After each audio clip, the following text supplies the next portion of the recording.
ថាស្នេហ៍យើងគួរតែបញ្ចំអូនថាបងនេះគួរឲ្យសពទឹកភ្នែកហូរតែមាត់បន្លំ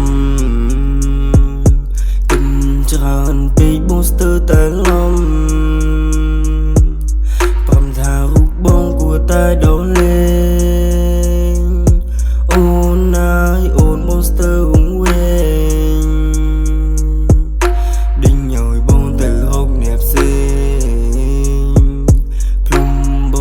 ចោលព្រមដូចជាផ្សែង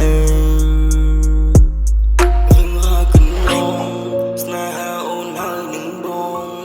ខ្លាចទៅជាដិនហូមមិនបំភ្លេចនៅរឿងកន្លងភ្លេចបូរ៉ដែលអូនធ្លាប់តែស្រឡាញ់ហើយខ្សឹម5ប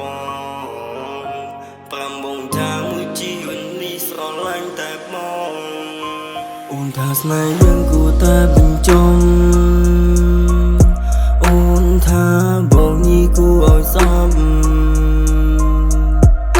ទឹកភ្នែកហូរតែមាត់បន្លំគិនច្រើនពេកបងស្ទើរតែលំប្រំថារូបបងគួរតែដោលេងអូនណាយអូនបងស្ទើរវង្វេងដេញឲ្យបងទៅរកអ្នកផ្សេង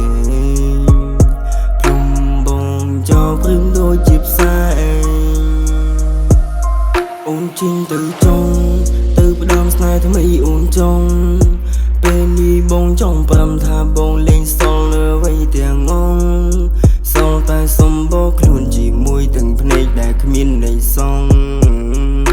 សល់ទាំងចិនដែលនៅស្រឡាញ់មិនដែលប្រែសងមកថាគ្មានទេតាមពិនលួញទាំងកងគេបងវិញឆោតឲ្យបងទាំងភ្នែកសប្បាយជាណាំងមែនទេអូនក៏ដឹងដែរថាបុរសអ្នកនេះស្រឡាញ់មៀងមេ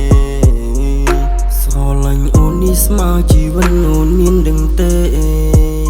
ឈឺចាំរំច្រើនដងដែរតែមិនចាំឈឺរងបងប្រាំខ្លួនឯងថាវាឡើងសាំ